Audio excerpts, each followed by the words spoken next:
What it do? 318. It's holy. So I got all this purple on my face. I just got home.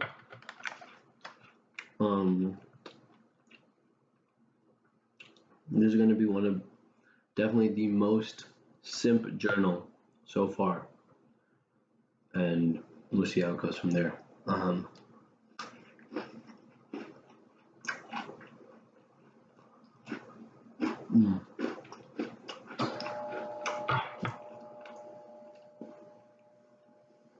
Comfort foods are just so huge sometimes.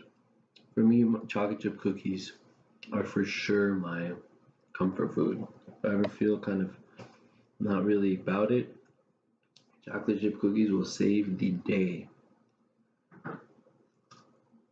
Mm. Okay, so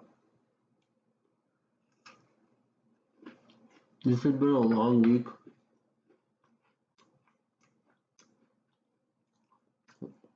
Who knows why? Some brain chemical. I don't know. But I'm fighting. And that's all that matters, right? Um, I saw this quote. It was like, growth comes from conflict plus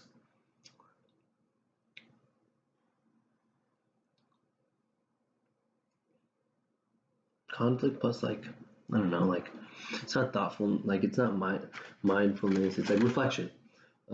Growth comes from conflict plus reflection. And so hit a couple walls. I'm in my reflection phase right now, and I guess that's how we grow from that. And so I had a moment today. We were talking to this beautiful woman, and we were talking about dogs. And I said my normal spiel about dogs, manipulative, used for food.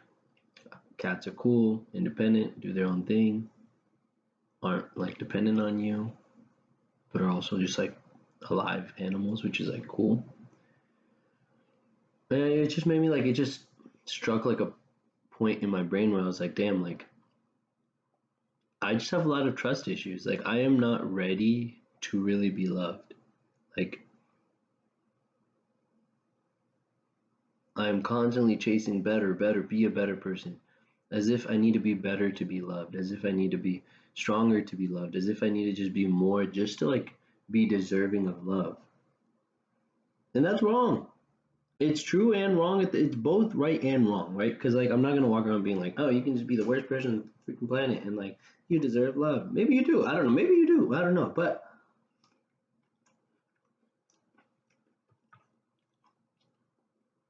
maybe you do. Maybe everyone does deserve love. But no, first of all, I don't like using the word deserve because what the hell does that mean? But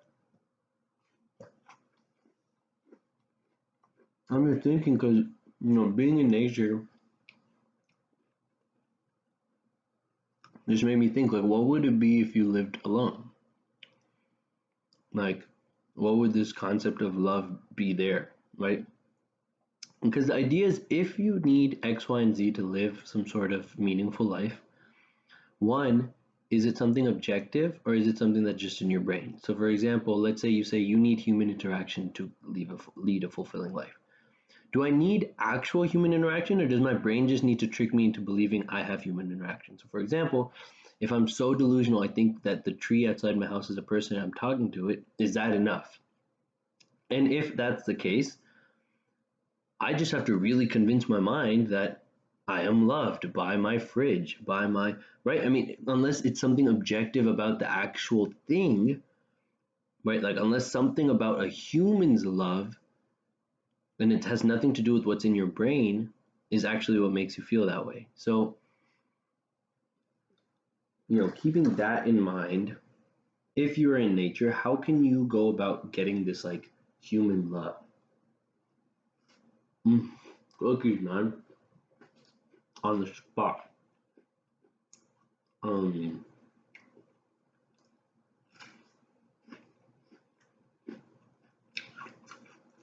And so, trust issues, right?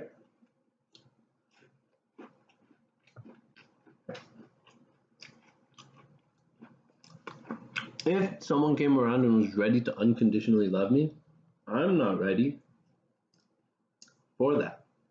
I have to be better. What does that mean? How can I be loved just for the way I am? That's such a foreign concept to me. And I guess I kind of like maybe that's where a lot of my self growth needs to come from. Just like looking at my inner child, being like, damn, hey man, like I understand that you've always felt like you needed to do more to be loved, to even be valued or validated. You have to be the best at what you do. The reason you're loved is because you're good at what you do. You bring value to the people around you. And that's why you're loved. And that is a way to get love for sure, right? Bring so much value to people that they're dependent on you. Once they're dependent on you, they can't leave. That is a way to create this like fictional version of love where you're so important that like people have to, it's not even love at that point. Maybe the definition of love should be like, if we're thinking about a non-action definition of love, right? Because we read that book. Traditional definition of love, or whatever the fuck that is. If we said,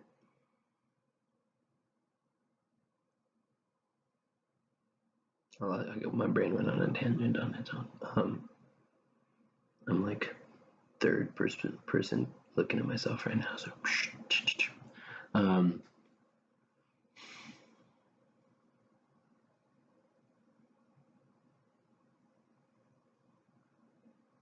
love.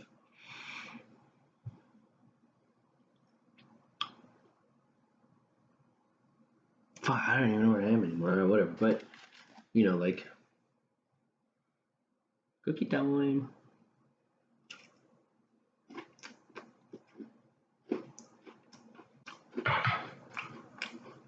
You don't have to do more to be loved, at least by yourself.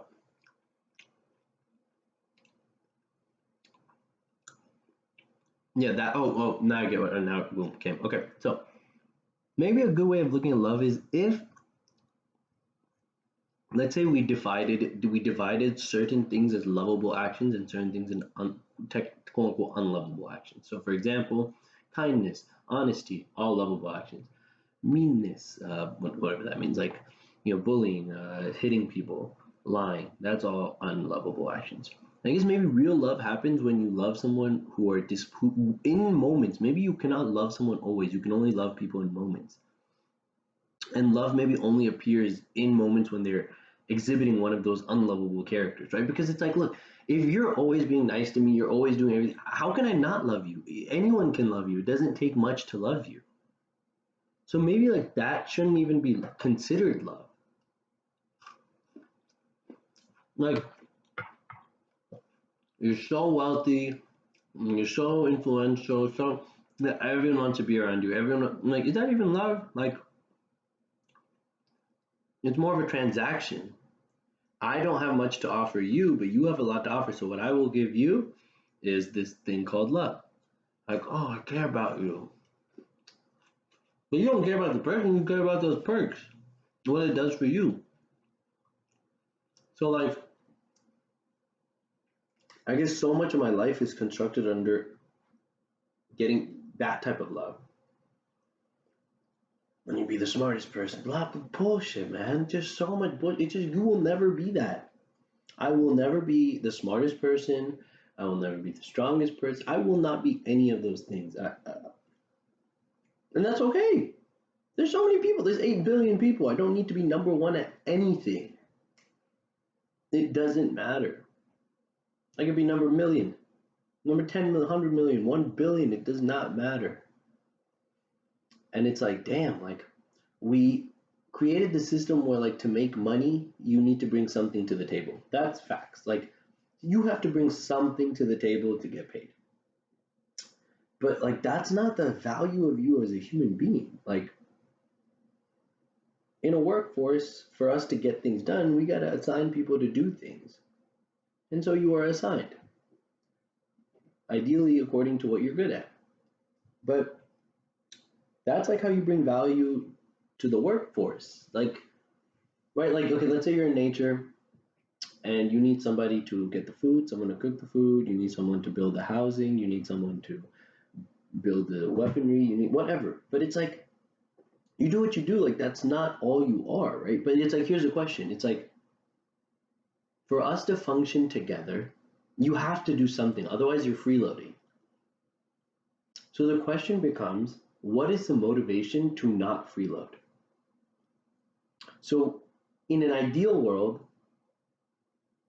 would people, if all your things are met, would you still work is the question, right? Because if all I'm working for is money, I don't care about my actual role, what my role means to society. I only care about myself. My role to society is nothing. But if I'm a basket weaver and my society will really, you know, not thrive if they don't have not only a basket weaver, but someone to teach the future generations how to properly basket weave and find spiritual fulfillment in it, then you hit this like you have empty space. So it's like if you only work for yourself, it's like one, what does that say about the type of work you're doing? And I guess like we live in such a large society that no one's job is you're not crucial enough to your job that like you can't be replaced. And I guess that's like that kind of sucks, right? Because you never feel like you have to do what you have to do because someone else can do it. It's not like it rests on your shoulder for it to be done. Anything. And so at all times you have the option to just be like, I'm not doing this anymore. And you can't. So what are we working for? Money? Yeah, you need to survive. But it's what a lame reason to work. Like,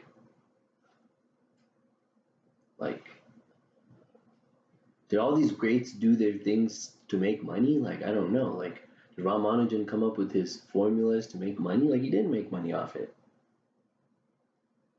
It's like, it just seems like what pushes society forward, why authors write these phenomenal books that transcend time. You might make money, you might probably not.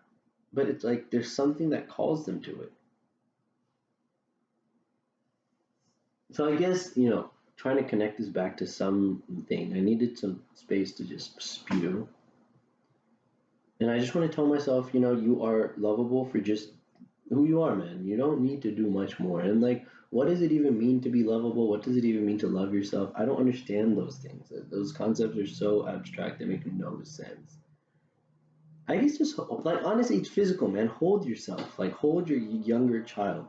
Look him in the eye and be like, "Hey, man, you were hurt. You were a hurt little kid. You don't have to walk around being like, I'm traumatized. This you're not. You don't have to throw around those buzzwords, but in a vacuum without having to walk around being like, I had the worst thing happen to me. Like you did not. You had a very privileged life, but you can still hold a lot of hurt from small things. And you do. And so the onus is on you to let it go. So relax, like relax. Look that kid in the eye, the one who, you hate in many ways, and look at all the versions, right? The 5-year-old version, the 10-year-old version, the 15-year-old version. They're all different, very different. And like understand, like with empathy, right? Understand. Here, look. Let me come down to where you are and understand why you did the things that you did. Why were you mean? Why did you have to feel the need to bully people? Why did you feel the need to you know, treat people like objects? Well, like why? There's no point running away from it. And I feel like the more layers you unpack of that and you hold your younger self, see you made a lot of mistakes, but it's okay. Like you gotta say it's okay at some point. You can't walk your entire life going, man, I fucked up, man, I fucked up, man, I fucked up. I mean, what good does that do you? It doesn't do the world any good. It doesn't do you any good. You gonna kill yourself? No. So don't walk around with that bullshit self pity. Like, look that person in the face, 15-year-old Gautam, wearing his stupid ass wide jacket, taking those stupid Twitter posts and posting dumb shit and trying to get attention from women and just all of that, right? But also look at the great things about that guy. The ability to talk to so many people. You were like charming, charismatic, you were funny, right? Like people liked you. There's something about you. People liked you. So it's like you're not all like just your shittiest qualities. There were some things that were awesome and shined out, right? Your curiosity, your ability to connect. That was always something you had. So it's like you are not who you are today without those versions existing at some point. And so, come to terms with forgive your past self. Forgive yourself, man. It's just there's too much for me to really realize today how much I don't trust people to come into my life, to love me. You're not 15 anymore, right? You're not 18. You're not like a child. Like, which again, I'm being so self-critical, and it's like, okay, like you're doing good, Gotham. You're doing freaking good. Just keep up the good work. Whatever, not good work. You don't keep living, man. Don't die. Don't kill yourself. Just keep going. I mean, that's all there is to it. Like, what else can you really even say about this whole business of life? It's nuts. It's nuts. And so you don't need to get validated by somebody else. At least right now, maybe you'll think about marriage. Do that in your 28, 29. It's push that down the road. Right now, love yourself. Be able to be alone. When you hang out with yourself, don't be lonely. Smile. Look at the trees. Feel hug the trees. Dance. Jump around. Meditate. Give hugs to everybody. Like just love people, man. And really, like it'll do you magic in just terms of living life. Like there's nothing more important than leading the best life you can, whatever that means. And so, in that, I conclude my TED talk. This was very therapeutic. I needed this. Just say it all out into the air, man. You can't like I don't have money to go to therapy right now, so can't do that. So I need to just say it out somewhere.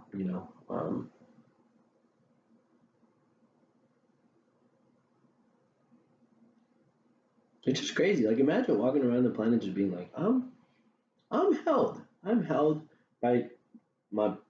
But I am. Like it's like how much more held can you be, man? You have all your friends. You have 5 people come visit you for a week. Like what? Like that's a blessing and a half. People want to spend time with you. Your parents love you. Your family friends love you. You have love. You don't want it. You don't know how to accept it. You don't know how to receive it. And therefore, you don't know how to give it. Right? Empathy is not only being there for others, but it's being able to let others be there for you. And so you walk around the planet thinking, oh, like other people have never really been there. But like maybe you just aren't good at allowing people to be there for you. And that's honestly probably the case. You asked a stranger today, can you help me with my bike, sir? He said, yeah, and help me. He taught me a skill I did not know. I learned how to fix my bike chain. Like you don't know, ask for help, ask for love. They're not like, hey, do you love me? Like no, just be like, hey, like you want to go get coffee? I've been kind of lonely, so I just want someone to spend time with. What's wrong with that? What's wrong with saying that out into the world? Like put it out there, right? So right when I said it, let me check my group me because I'd message some people if they want to hang out. See, it's lit. It's great. So many people are down, right? So take a deep breath. You are loved, my guy. Okay? Like really, really, really. Like Gautam, you are loved. I love you. Like, I love you. Okay? I don't even need to explain what love means. Fuck all of that. Love, the word love does something in my brain. I don't need to understand it. I don't need to logic myself. My gut feels warm when I say the word love. And Gautam, I love you. Fuck it. It doesn't matter what love means. Let's not dissect societal understandings of love. Fuck all of that. I love you. Keep going. You'll get through it. You are seen, you are heard, you are loved.